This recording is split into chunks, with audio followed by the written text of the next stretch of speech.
Assalamualaikum warahmatullahi wabarakatuh. Alhamdulillahilladzi arsala rasulahu bil huda wa dinil haqqi liyudhhirahu 'ala dini kullihi wa kafa billahi shahida. Asyhadu an la ilaha illallah wa asyhadu anna Muhammadan 'abduhu wa rasuluhu la nabiyya ba'da. Allahumma shalli 'ala sayyidina Muhammadin wa 'ala alihi wa sahbihi ajma'in. Qala Allah Ta'ala fi Qur'anihil Karim, a'udzu billahi minasyaitonir rajim. Ya ayyuhalladzina amanu taqullaha haqqa tuqatih wa la tamutunna illa wa antum muslimun. Wa qala aidan, a'udzu billahi minasyaitonir rajim. Ya ayyuhalladzina amanu taqullaha wa tanzur nafsum ma qaddamat lighad wa taqullaha innallaha khabirun bima ta'malun. Sadaqallahul adzim. Alhamdulillah, para bunda yang dirahmati Allah, bermuajah kembali di majelis ilmu. Ustaz gak bisa gerak ini. Kenapa tuh? Kok gak bisa? Takut gak bisa gerak. Enggak apa-apa. Sudah. Puji syukur kehadirat Allah, kita dipertemukan di pekan pertama Muharram 1446 Hijriah dalam sebaik-baik keadaan. 1446 Hijriah menikah artosipun 1446 tahun silam Rasulullah berhijrah dari Makkah menuju ke Yasrib yang kemudian dirubah namanya menjadi Madinah. Jadi 1446 tahun yang lalu.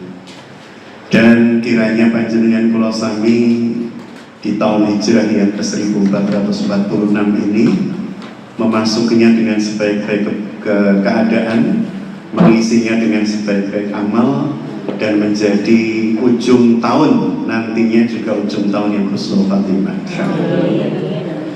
Para bunda yang dirahmati Allah, mohon maaf tadi saya lihat saya terlambat 2 menit dari jam 8.30.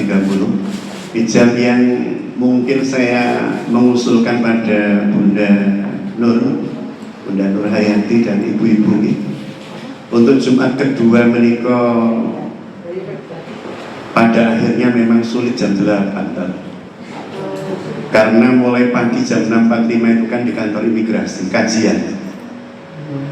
Sehingga mencoba untuk balapan kok agak khawatir kalau jam 8. Jadi sakitipun di 8.30, mohon maaf. Iya, nanti bulan depan. Nggih, mohon maaf ya. Kadang ibu-ibu Pak nggak baca Ustaz. Nggak baca. Oh. Jadi jam 8 tadi? Tadi jam 8. Oh ya, berarti harus segera selesai. Gini. Mohon maaf nih, 8.30 Bunda ini insya Allah ya, bulan berikutnya. Dan karena memang hari ini non sewu tidak dalam rangka apa-apa nih, dalam menikah berbagi di 6 tempat.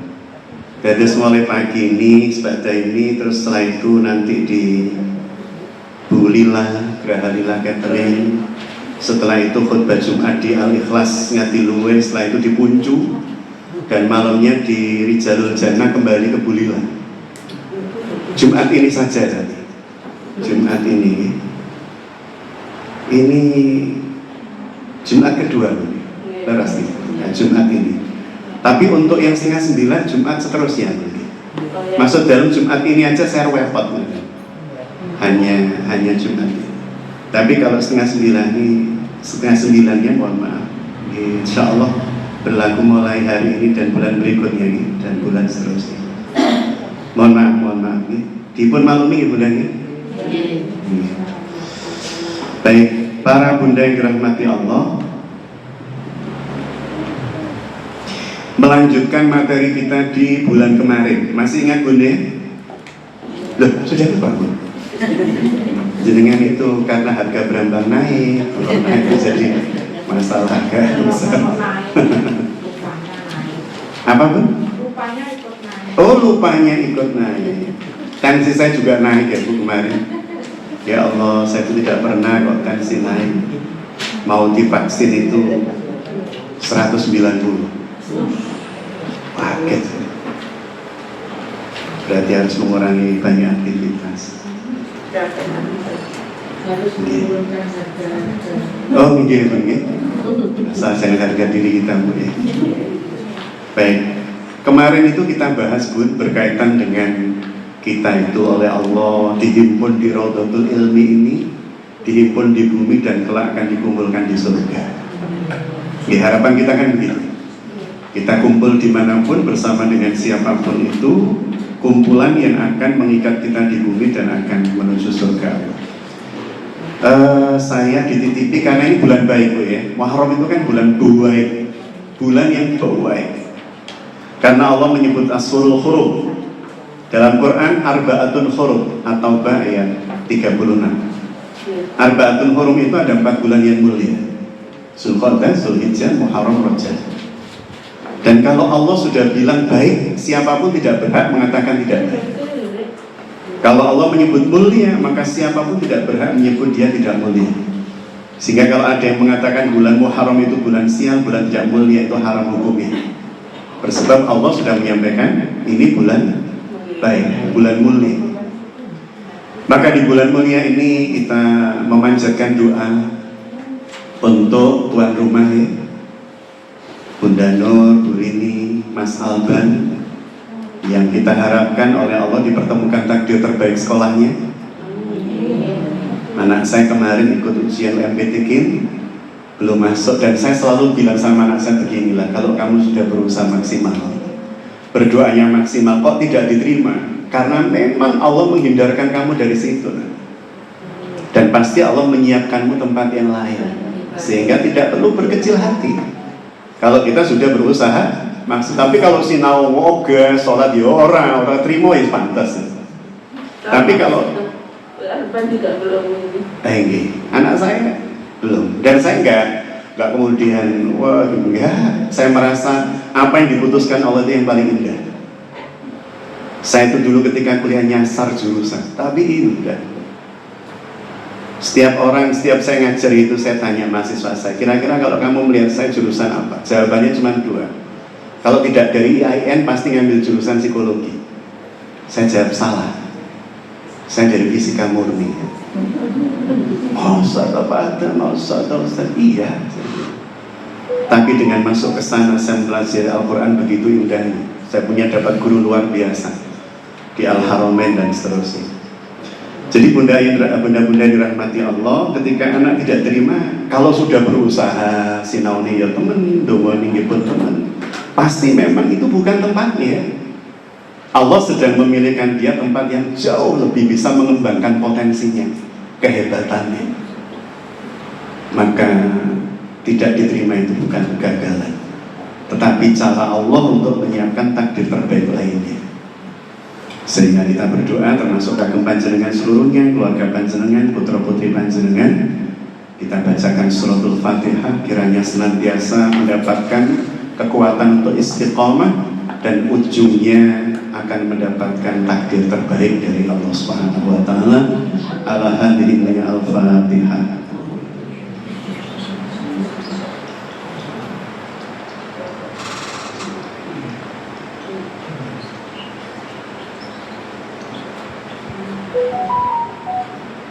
Amin ya rabbal alamin ya Allah. Jika suratul Fatihah yang kami baca ini panjenengan tampi, panjenengan terima, kiranya panjenengan jadikan sebagai kemudahan jalan untuk keluarga kami, putra putri kami, dan sahabat-sahabat kami di Raudhatul Ilmi ini. Amin ya rabbal alamin.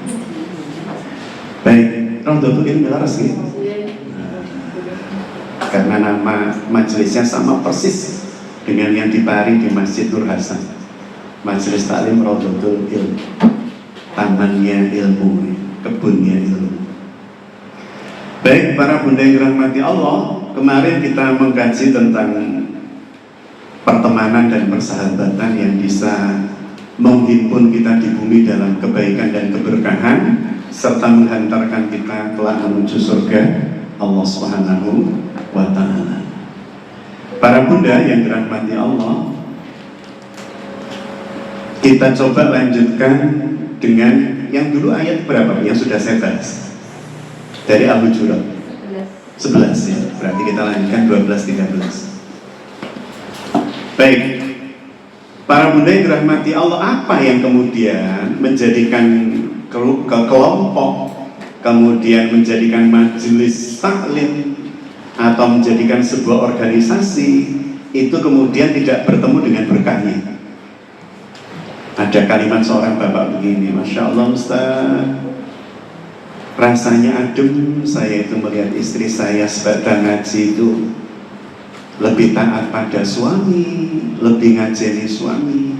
Sampai suaminya itu Bu, pengusaha di bidang keuangan sekuler, kapitalistik. Ketika kemudian istri yang ngaji gitu Bu ya, bertahun-tahun, suaminya itu bilang saya sendiri, saya itu merubah perusahaan saya itu menjadi syariah Ustaz, bersebab istri saya. Karena istrinya Masya Allah itu ya, setiap yang dingajikan itu langsung teraplikasi di rumah.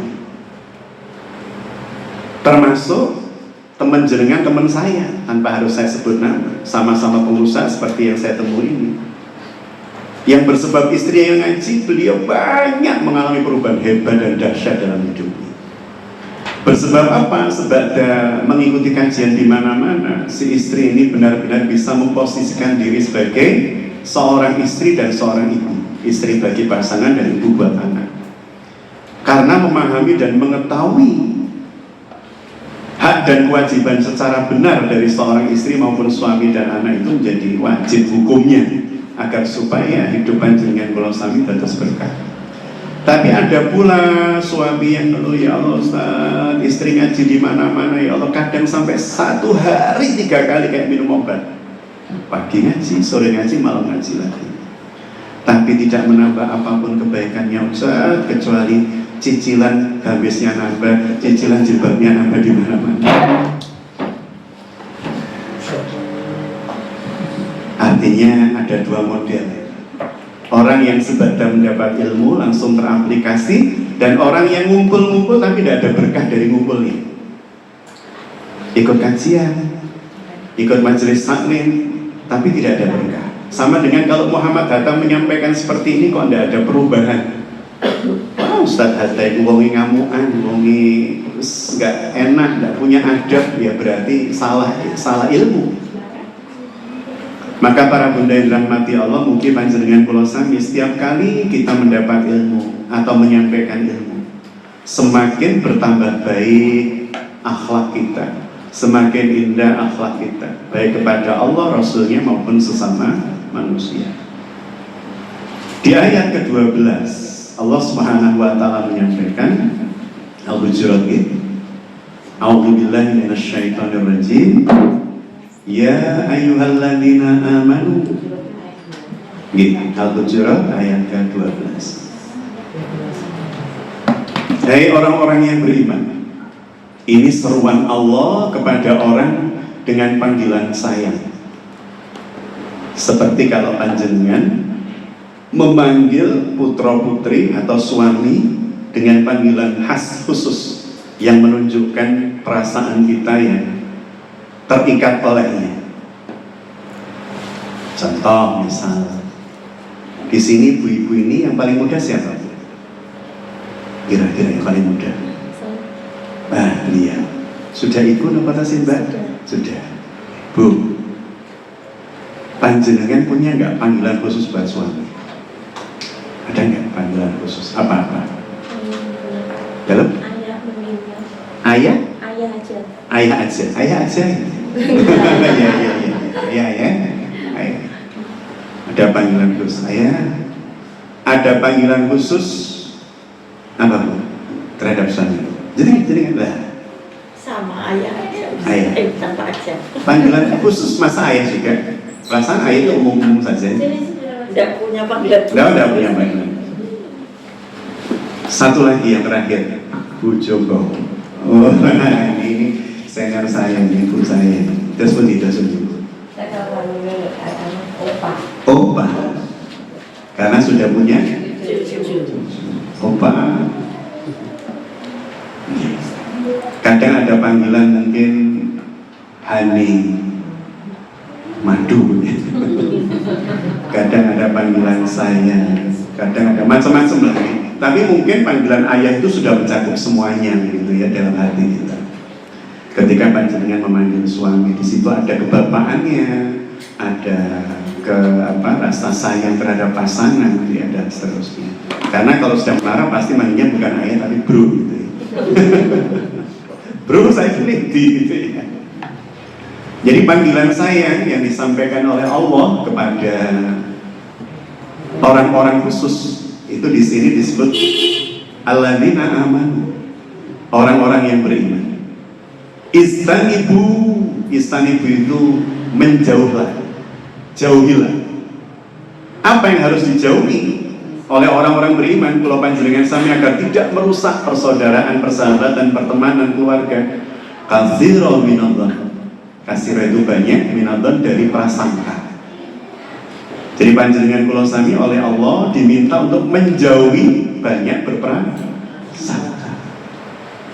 Berprasangka itu berarti sudah ada bukti atau belum? Belum.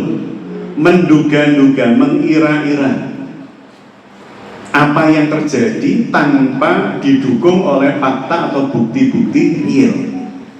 Maka Allah menyampaikan itu yang sering merusak keluarga dan persahabatan. Persahabatan, persaudaraan, hubungan suami istri, orang tua dengan anak itu yang paling sering berdasarkan apa? Memperturutkan banyak prasangka.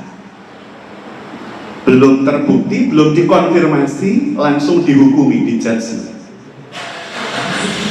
Anak pulang dari sekolah, kok kemudian bibirnya manyun, masuk rumah ngucapin salam, assalamualaikum, datang, maka ayah atau ibunya kemudian komennya tanpa like and subscribe, gitu.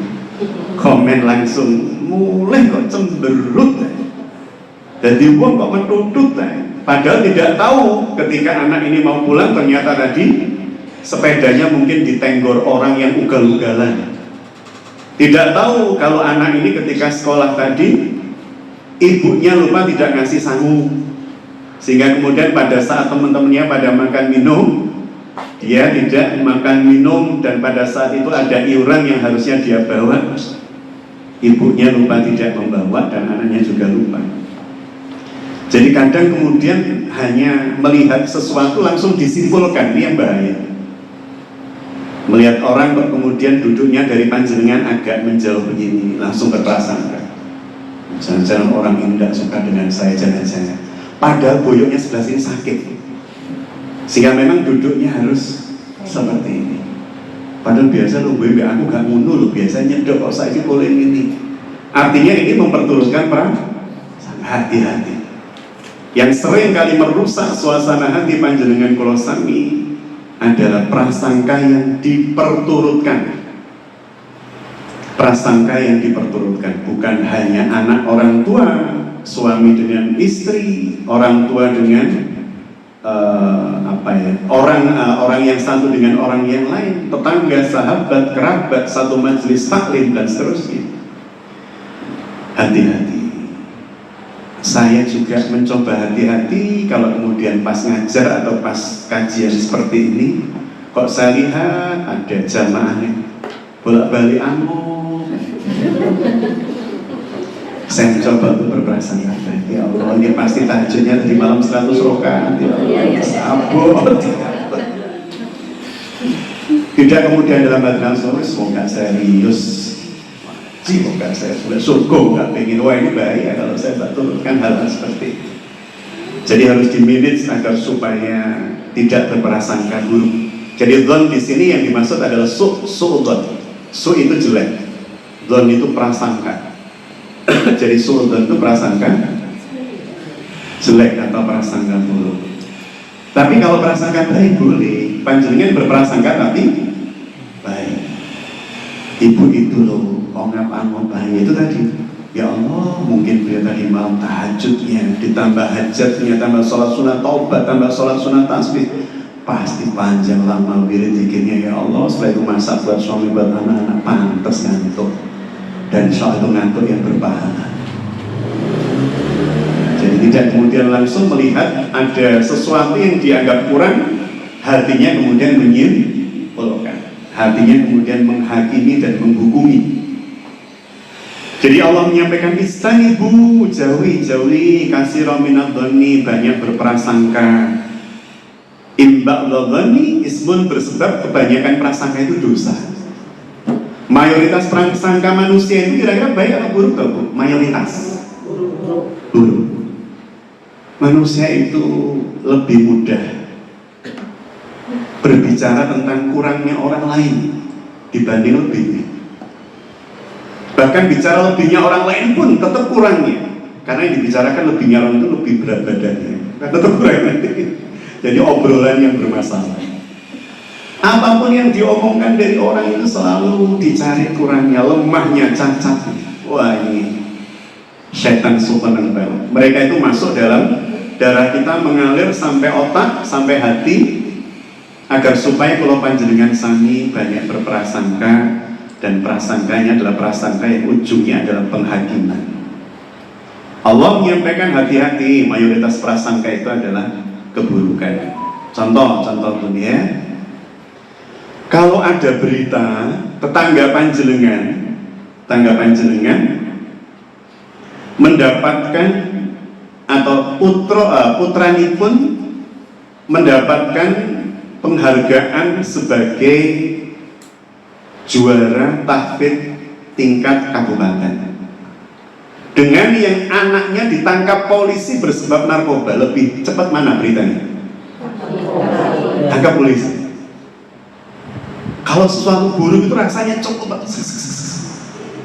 Tapi kalau kebaikan kadang cuma mandek di sebuah tempat, tapi tidak terus ke tempat lain. Putra panjenengan wangsul ngasto rapot, rapotan dilihat nilai anaknya 9,998, 9,7, terakhir 5. Orang tua fokus dengan nilai berapa? Lah itu masalahnya. Itu gak sinar, bla bla bla bla bla. Padahal di atas itu Allah memberitahukan kita sebenarnya, anakmu itu potensinya ini, dan dia tidak punya potensi hebat di sini. Artinya nilai 9,987 dan 5 itu adalah cara Allah paling tidak untuk menunjukkan panjenengan di mana potensi anak kita, mana yang harus kita upgrade, mana yang harus kita pertajam, dan mana yang kemudian kita tidak usah sibuk-sibuk untuk mengupgrade itu. Saya kemarin memperlihatkan kepada keluarga saya, istri dan anak, gara-gara saya ngurus paspor, perpanjangan paspor, nama KTP dengan paspor beda. Padahal KTP saya yang dulu itu Muhammad Hatta. KTP saya setelah saya pindah di Manis Renggo itu 10 tahun yang lalu, dan saya nggak ngecek secara detail, jadi Mohata, MOH. Sampai ketika di imigrasi ditanya, loh ini perubahannya kapan atau bersebab apa? Meskipun teman-teman imigrasi juga kenal itu, kita dimasukkan di ruang priority sehingga tidak tahu orang banyak ngobrolkan itu. Saya sampaikan pada beliau, coba saya cek, saya juga nggak tahu sejak kapan nama saya Mo jadi Muhammad, jadi MOCH, jadi MOKH. Coba Bu, nama saya itu bisa 4 loh. Ternyata saya lihat yang pertama rapot TK itu MOCH. Yang kedua rapot SD MOKH. Rapot SMP SMA Muhammad, lengkap Muhammad. Kemudian saya lihat akta kelahiran Muhammad Hatta. Saya lihat surat nikah MOH. Ya Allah, nama saya beda gimana? Jadi ketika ditanya, loh Ustaz ini dari mana? Sejak dari mana perubahannya? Oh, ternyata dari surat nikah. Dan saya baru ingat sama istri ngobrol. Oh, makanya dulu Pak KUA itu Pak Mudin bilang, ini namanya Mohata loh, ya Mas ya. Iya Pak. Karena saya pikir Moh dengan Muhammad sama saja, cuma disingkat gitu kan. Ternyata urusannya kan panjang hari ini. Jadi benar dirahmati Allah, prasangka, saya bilang pada anak saya, menunjukkan terabot tadi ya. Maksudnya bukan nama itu yang penting, tapi nilai saya di SD kelas 2, saya tunjukkan pada anak saya. Ada nilai merah di sana. Dan bukan 5, 4. Wallahi Muhammad Hatta ini dapat lempar di kelas 2 SD. Nilai apa saudara? Keterampilan. Iya Bu. Artinya apa? Bapak saya tidak marah. Bapak saya tahu ini cara Allah, cuman bahasanya bapak saya, bahasa bapak saya. Yo awakmu jadi gak bakat ngene lho. Artinya bapak melihat ini bukan kecelakaan akademik, tapi justru dengan itu bapak saya tahu anaknya yang namanya Muhammad Hatta ini tidak pandai berketerampilan. Buat sabun yang lain teman-teman saya itu Bu, nuker sabun itu ya sama silet. Bagus-bagus, kelas 2 SD ya, paling nggak ada bentuknya. Muhammad Hatta ini abstrak Bu, gak karuan. Saya tuh bentuk biopo, pokoknya saya irisin. Akhirnya dapat nilai 4. Artinya ketika kemudian panjenengan melihat itu sebagai, oh memang anak saya tidak bakat di sini, maka panjenengan tidak akan kemudian bingung sampai kemudian mendatangkan guru ini, guru itu, padahal anak tidak memiliki bakat di sana, kasihan. Untuk kemudian sama dengan temennya oleh matematika kok 6 tahun dia ini songo, si jini songo malih, datangkan guru les matematik ke rumah, datangkan, ternyata kemampuannya tidak berkembang juga. Bersebab apa? Dia memang bukan orang yang bakat di bidang matematik. Tapi dengan nilai bahasanya, Masya Allah, songo itu ya. Nilai apalagi? Sejarahnya 9, nilai apanya? 9. Di situ kemudian kita tahu, nah berarti peta potensimu ada di sini. Maka kemudian anaknya diarahkan untuk mempelajari apa? Buku-buku sastra. Disuruh pelajari apa? Buku-buku sejarah. Oh itu percepatannya pasti dasar sekali. Dia kelak jadi orang hebat di bidang itu. Karena kita benar mengarahkan. Tapi kalau anak tidak punya bakat sejarah, jenengan kemudian memaksa mosok lele sejarah Pak cuma itu 6. Padahal gampang, padahal matematika kamu songo. Kudune kan sejarah wis gampang 10. Padahal tidak seperti itu konsep berpikirnya. Jadi Bunda yang dirahmati Allah, hati-hati dengan jenengan dan saya dan jenengan itu ya. Ketika melihat sesuatu jangan kemudian memperturutkan prasangka-prasangka yang enggak benar. Wala tajassasu, dan enggak boleh tajassus, memata-matai. Saya pernah melihat Bu, saya insya Allah tidak pernah melihat secara rutin, bahkan mungkin lebih dari sekali tidak pernah. Cuman sekali itu pun saya melihat, bersebab saya ingin tahu sebenarnya dalamnya apa sih acaranya. Judulnya silet, acaranya silet. Silet itu ganti golok itu Bu, itu pacul. Jadi saya lihat itu acaranya. Ternyata itu adalah acara yang berkaitan dengan apa Bu? Zon yang diperturutkan, zon yang dijadikan acara entertainment, di-entertainmentkan sehingga jadi gibah nasional. Acara itu kan sifatnya nasional, bahkan mungkin luar Indonesia juga bisa mengakses. Jadi kan bisa bayangkan orang bergibah kemudian diformalkan, diformulasikan, dipamerkan, dipromosikan. Maka itu pencetus pertama acara itu kalau nggak tobat, waduh berat itu kan. Berat dosanya, karena dia sudah menyebarkan ghibah ke jutaan manusia, puluhan bahkan ratusan juta orang. Maka jangan pernah kemudian diantara kita bilang sama teman yang lain, Bu, kan dulu acara kita Bu, silet mati loh Bu. Waduh, itu kalau orang lain melihat bersebab kita Bu, maka kita terus dapatkan dosa jariah, terus kita akan dapatkan dosa jariah. Tapi kalau kemudian panjenengan bilang begini Bu, tidak lihat acara kemarin yang didampingi Irfan Hakim yang anak kecil ngaji itu apa Bu? Tahfidz, pasal namanya lupa saya. Hafidz kecil. Ya itu Bu. Itu kan kadang kita melihat begitu takjubnya, ya Allah, anak-anak sekecil ini bisa merekam sekian banyak informasi dengan sangat sempurna.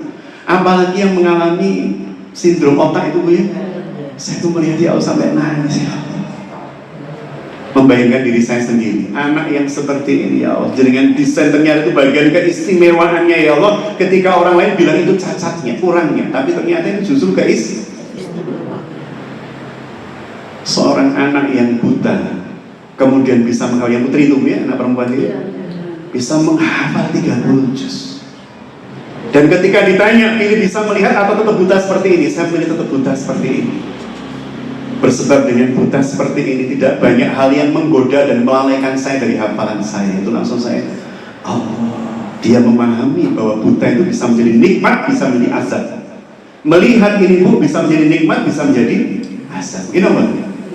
Ada nggak Bu dosa bersebab mata? Banyak. Artinya ketika kemudian ada seorang yang lahir buta dan dia bisa menyikapi dengan benar kebutaannya, maka surga jaminannya. Orang bisa melihat tapi tidak bisa mensyukuri, maka neraka tempat. Artinya nikmat dan azab itu bergantung cara pandang. Sehingga di sini disampaikan oleh Allah, jangan memata-matai. Memata-matai itu bisa dengan telinga, bisa dengan mata. Dengan telinga ada orang ngobrol, kita merasa kok ini ngobrol ini, kita rumah beda. Tajasus, karena kita ingin tahu lebih dalam tentang orang lain. Atau kemudian mata kita dan telinga kita kompak gitu ya, ada rasan-rasan tentang artis siapa di televisi, di YouTube, kita cari beritanya sampai jilid 2, 3, 4, tempatnya di channel yang lain. Ya Allah, ini jadi sumber dosa mata dan telinga kita. Bersebab apa? Tajasus. Tajasus itu ingin tahu keadaan orang dengan cari tadi mata-mata yang melihat, dicari informasi, padahal gak ada hubungannya dengan kita. Apa yang terjadi dengan artis siapa misalnya? Robby Sugara, gak kenal Bu ya? Gunur ya benar, Bu Joko ya, Lenny Marlina. Jadi ono apa tuh dengan artis ini? Jadi bunda yang dirahmati Allah, wala tajassasu, dan janganlah mencari-cari, memata-matai keburukan orang. Cari-cari, dimata-matai. Tahu satu malah kemudian kita pengen lebih tahu lagi. Jangan-jangan ada yang lain kesalahannya. Tambahin. Ini sangat berbahaya.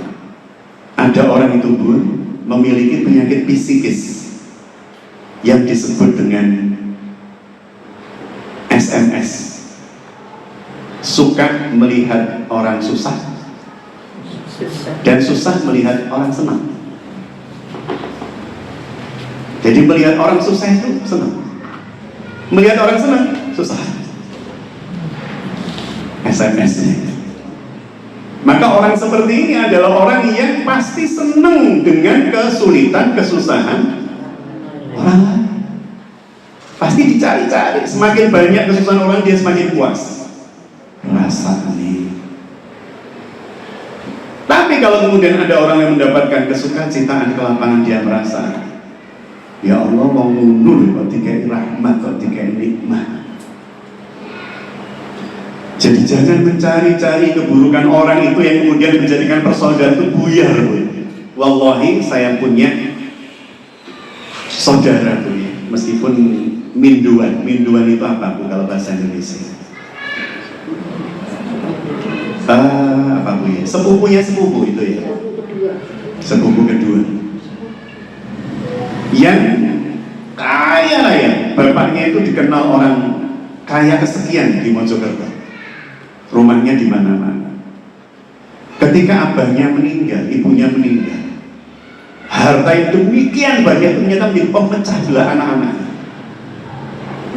Akhirnya wallahi sampai hari ini tidak sopan-sopan, keluarga cuma 4 anak itu tidak sopan-sopan Bu. Kalau kemudian hari ini tidak mau saling mengunjungi,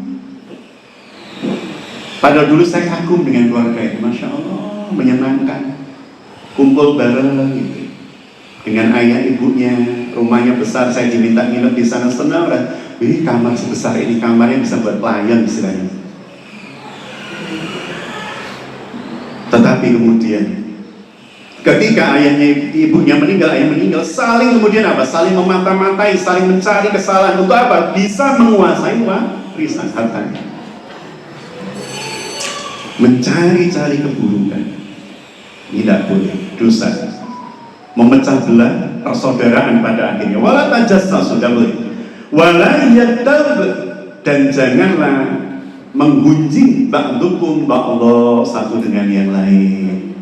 Makanya dalam syariat itu saking indahnya, Bu, saking indahnya. Jenengan kalau dalam lift, jenengan masuk lift gitu ya. Di situ ada orang yang tidak ngerti bahasa jenengan. Maka syariat Islam, adab dalam syariat Islam, jenengan tidak boleh ngomong gitu ya, berpanjang lebar cerita yang sekiranya orang yang tidak ngerti bahasa kita itu menjadi tersinggung. Jadi misal ini ada orang dari luar biasa, ada orang Turki satu lift dengan kita berdua, dia cuma satu orang, kita ngobrol terus dengan teman kita itu sambil tertawa, mungkin nggak dia tersinggung? Sangat mungkin. Bahkan kalau kita bertiga, saya bunda, nggak boleh saya ngobrol dengan bunda tanpa ngobrol dengan beliau. Dengan cara apa? Bisik-bisik, suara pelan. Nggak boleh.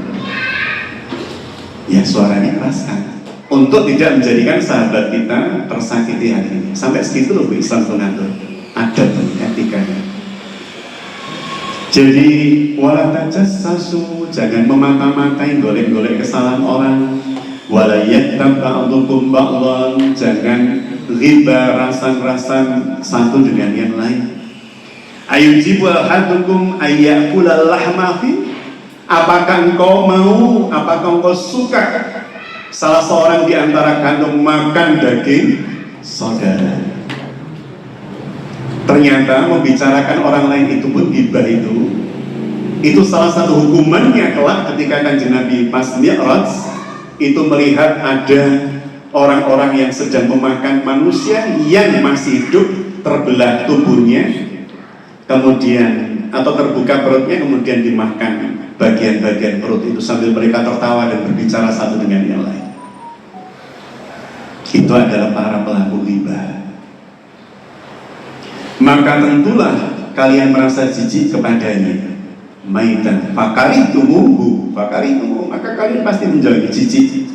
Wa taqullah, maka bertakwalah kepada Allah. Innallaha tawwabur rahim, sesungguhnya Allah Maha penerima taubat dan Maha penyayang. Artinya dosa-dosa di atas tadi itu pun semua akan diampuni Allah sebelum kita syakaratul maut manakala taubat. Tapi kalau sudah yugorgir, sudah sakaratul maut, taubat menjadi tidak diterima oleh Allah Subhanahu wa ta'ala. Baik, dari ayat 12 ini Bun, bahasan kita ada yang mau ditanyakan, disampaikan, kami persilakan, monggo. Kalau ada. Betul-betul Bu? Betul. Baik, kalau betul-betul terakhir saya lanjutkan ayat 13. Jadi ini semua merupakan penyakit-penyakit yang Allah Subhanahu wa ta'ala sampaikan, hati-hati, yang merusak hubungan saudara, persahabatan dan seterusnya, yang akan menjadikan jenengan kelak di akhirat tuh jengkel, nyesel punya saudara atau punya kerabat atau punya teman seperti dia. Padahal di dunia runtang-runtung adalah orang-orang yang seperti ini. Dulu persahabatan saya itu menyenangkan Ustaz, dengan si A, kemana-mana kita bareng, ngerasani bareng, ngomelin bareng dan seterusnya, jailin bareng. Waduh, ini berat punya teman seperti itu. Makanya teman atau sahabat itu wajib pilih-pilih. Kalau kenal dengan siapapun monggo, tapi kalau sudah sahabat ya, maka harus pilih-pilih. Sehingga salah satu syair dari para ulama, di antara tombo ati ono limo sawarnane, ingkang nomor 3 inggih menika kumpul ana wong kang saleh, ndak serampangan, ndak sembarangan. Ayat terakhir. Ustaz mau tanya dulu.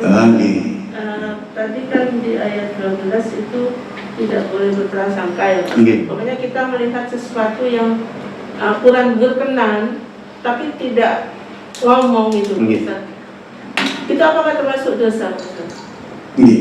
Kalau kemudian ada sesuatu di hadapan kita dan kita merasa tidak nyaman, satu yang dimaksud prasangka itu menilai keburukan terhadap orang lain yang tidak ada korina, tidak ada petunjuk-petunjuk ke arah sana. Orang yang tidak kita kenal, kecuali kalau orang kita kenal. Kalau orang kita kenal kan petunjuk-petunjuknya ada. Misal, mohon maaf ya, ada orang datang kepada panjenengan, diawali dengan kalimat-kalimat halus, bla bla bla. Jenengan dalam hati sudah gini, dia mesti arep utang. Soalnya biasanya gitu orang ini datang. Itu bukan su'udzon, tetapi kewaspadaan. Prasangka yang disandarkan pada korina. Tapi kalau kemudian orang yang tidak kenal, tidak kita apa, tiba-tiba melakukan sesuatu dan kita berprasangka buruk, itu sudah dosa. Bukan beda dengan niat loh Bunda. Kalau niat dihitung amal sebelum dilakukan. Ini bukan niat, ini prasangka. Kalau niat itu kan saya berniat untuk nuduh orang misalnya. Orang jalan pertama tidak tuduh niat.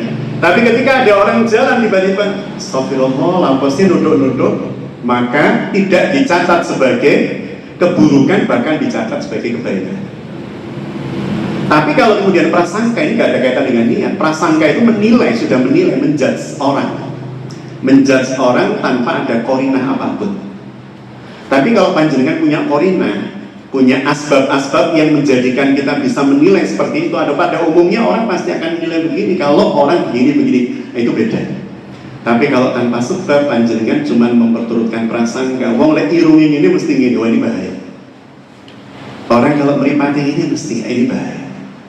Orang yang bun-bunani luru mesti nakal, ini pernah saya dengar.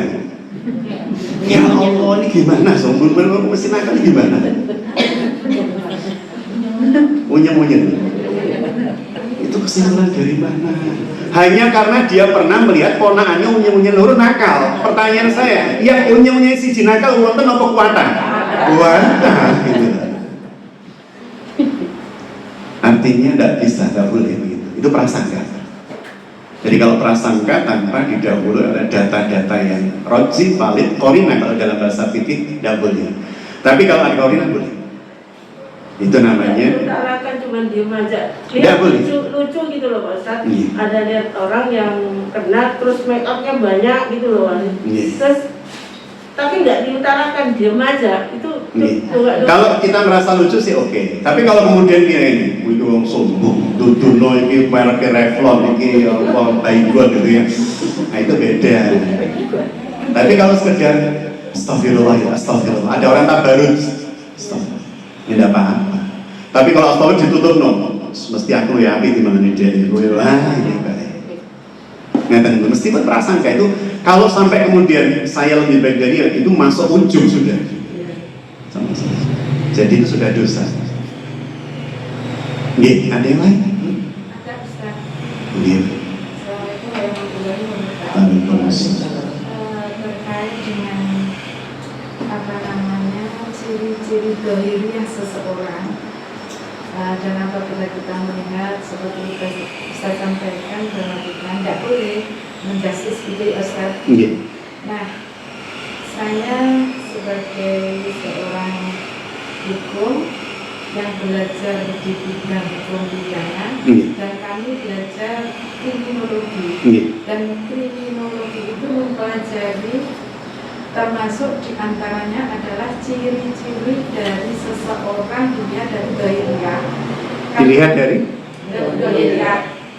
Jadi misalkan kakinya lebih pendek daripada badannya, misalkan. Dan ini juga kami pelajari di dalam etika kepribadian. Jadi misalkan seperti itu mempunyai ciri, mempunyai kebiasaan-kebiasaan yang buruk, misalkan. Dia seperti suka mencuri hal-hal kecil, misalkan. Nah, hal-hal seperti itu sangat diperlukan di dalam pembuktian dalam masalah hukum. Nah, kami mungkin di situ sebagai ahlinya, artinya bahwa inilah secara kriminologis yang bersifat begini, sehingga itu untuk menjadikan faktor pendorong dalam menyelesaikan sebuah kasus. Nah, gitu Ustaz. Nah, itu ini kan terlepas dari syariahnya, maka ini bagaimana ya Ustaz, seperti yang profesi yang saya lakukan. Baik, menarik yang disampaikan beliau. Bunda yang dirahmati Allah, ada banyak ilmu yang kemudian panjenengan dan saya wajib sangat hati-hati untuk kemudian memberikan judgement boleh atau tidaknya. Contoh yang paling sederhana. Beberapa tahun yang lalu sedang marak dan booming apa yang disebut dengan fingerprint analysis. Fingerprint analysis itu berarti melihat cetak biru dari jari-jari setiap orang, guratannya dan seterusnya, untuk kemudian diketahui potensinya. Nama ilmunya dermatografik, dan saya sempat pelajari itu. Dermatografik ini memang ilmu yang berkaitan dengan derma dan grafik. Derma itu kulit, grafik itu tulisan, guratan, dan seterusnya. Tetapi kemudian menjadi ilmu yang bisa dipertanggungjawabkan secara syariat. Bersebab apa? Dia langsung terhubung dan terkonstruksi dengan fungsi otak, dari mulai limbik, dari mulai korteks, neokorteks, dan seterusnya. Jadi contohnya dari fingerprint analysis itu ya. Jari saya ini pun semuanya kalau di fingerprint analysis kan itu bentuknya namanya loop. Loop itu ada sekian banyak cabang. Dan orang-orang berjari loop itu memiliki beberapa kecenderungan baik dan kecenderungan buruk, dan itu bisa di on dan off kan. Artinya itu namanya potensi. Potensi yang kemudian tidak boleh kita judgement sebelum kemudian dia terkait dengan mana yang di-on-kan dan mana yang di-off-kan. Misalnya, loop ini hubungannya dengan fungsi limbik. Jadi cetak biru jari-jari saya itu kalau dikonstruksi sarafkan, itu saraf-saraf dari jari saya itu banyak yang berhubungan dengan limbik. Orang-orang limbik itu peka, gak mentoloan, tetapi kemudian menjadi orang yang labil, orang yang dalam tanda petik itu mudah berubah pendapat. Tapi saya tidak boleh kemudian mengatakan bahwa orang limbik itu pelintang, betul salah. Bersebab kemudian ketika orang tersebut mengambil kesimpulan itu masih berkait dengan banyak hal yang lain. Tidak bisa saya simpulkan hanya sekedar dari limbiknya saja. Mana yang di-on-kan, mana yang tidak di-off-kan. Bisa jadi limbik itu orang yang ketika berubah berdasarkan kepada penalaran yang memang benar-benar dia dapatkan, seperti Imam Asy-Syafi'i. Imam Syafi'i itu punya kodifikasi kitab namanya Qaul Qadim, Qaul Jadid. Qaul Qadim itu berarti produk fatwanya di masa lalu, Qaul Jadid itu produk fatwanya di masa yang baru. Dan itu sangat berbeda. Tidak bisa kemudian kita mengatakan beliau pelintang. Bersebab proses berpindahnya Imam Syafi'i menganalisa hukum tertentu dari sebuah perilaku bersandar pada ilmu yang beliau dapatkan. Ada yang tipikalnya wool, namanya wool. Ada yang jari-jarinya kalau jenengan lihat itu Bu ya, pakai ini loh, pakai tintanya stempel itu loh Bu. Ditempelkan di kertas, itu ada yang muter begini, namanya wool. Ada deltanya di ujungnya, bentuk segitiga. Orang seperti itu kaitan konstruksi otaknya dengan sistem korteksnya.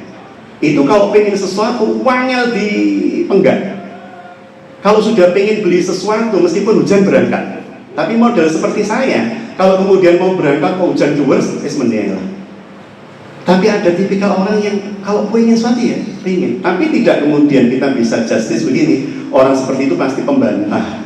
Orang seperti ini pasti pelintang bodoh. Karena ketika dia mampu menggunakan itu dalam kebaikan yang didesain oleh Allah untuknya, maka jadi potensi hebat malah. Demikian pula yang bull tadi itu. Maka leader itu pada umumnya bull, leader, top leader.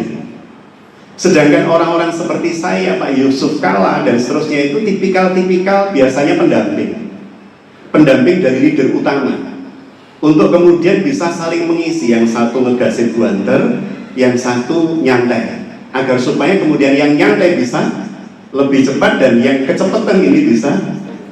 Saya dengan istri saya itu begitu, istri saya itu bull semua jarinya. Dan saya merasa ya Allah matur sembah nuwun. Saya merasa banget itu karakter istri saya, dan dia merasa bangga atas saya. Sehingga kami merasa oh terima kasih. Sehingga kita tidak fokus pada bahwa ini pasti jelek begini, enggak begitu. Bahwa kalau telinga begini itu pasti ada baik ada. Cuman yang di-on-kan yang mana dalam tanda petik, bahwa dia memiliki kecenderungan bersebab apa misalnya, bersebab mata atau apa bisa jadi. Tapi yang di-on kan yang apa waktu itu? Waktu itu di-off kan atau di-on kan? Kalau kemudian saya nge-on-kan potensi limbik saya pada saat saya harus beristihad, itu nggak benar. Jadi pada saat saya beristihad atas sebuah hukum tertentu di dalam kodifikasi syariat, maka konsep limbik saya harus saya pinggirkan dulu. Saya menggunakan konsep rasionalitas saya. Dalam Al-Quran, surah An-Nur, ayat 2 itu dibegitukan orang-orang limbik itu. Dan janganlah engkau ketika menjatuhkan sebuah hukuman melibatkan perasaan kasihanmu. Oh, begitu dalam Quran. Surah An-Nur ayat 2. Jangan melibatkan perasaan. Ini orang limbik ini yang disebut. Orang-orang limbik itu gak tegoan. Tapi kalau dengan hukum gak tegoan terus gimana? Padahal harus objektif. Dan terus sependek pemahaman saya begitu, Bunda. Sehingga judgement itu tidak boleh sempurna 100%. Bahwa dia praduga iya, tetapi tetap harus dibuktikan dengan hal yang nyata-nyata dia melakukan sesuatu tersebut. Ngaten bener. Wallahu a'lam bishawab. Nih, sama lagi. Baik. Ada lagi, Bu? Terakhir? Buatan-buatan? Baik, para bunda yang dirahmati Allah, jika tidak ada, dalam izin ya, setengah 10 menit banget. 1 jam tak cukup kan, Bu, ngasih. Sementara, Bu Nur ya? Saya izin. Para bunda yang dirahmati Allah, itu yang bisa kita kaji di pagi hari ini. Semoga ada kebaikan yang kita peroleh. Dan jika dari apa-apa yang saya sampaikan, saya menemukan hal-hal baru yang lebih roji seperti Imam Syafi'i tadi, insya Allah di waktu berikutnya saya akan menyampaikan kepada panjenengan.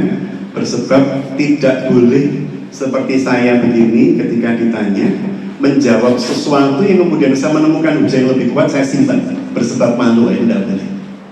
Jadi kalau kemudian suatu saat saya menemukan jawaban yang berbeda dan itu lebih kuat, maka saya wajib untuk mengoreksi kalimat-kalimat saya tersebut. Baik para bunda yang dirahmati Allah, semoga kebermanfaatan ilmu ini bisa menjadi penjaga pelindung panjenengan kula sami di hadapan Allah dari azab api nerakanya, dan semoga persaudaraan ini menjadi persaudaraan yang kelak akan kita gunakan untuk saling membela satu dengan yang lain dan meringankan di depan persidangan Allah Subhanahu wa taala. Kita tutup dengan doa kafaratul majelis. Subhanallahumma wa bihamdika asyhadu an la ilaha illa anta astaghfiruka wa atubu ilaik. Ihdinas siratal mustaqim. Assalamualaikum warahmatullahi wabarakatuh.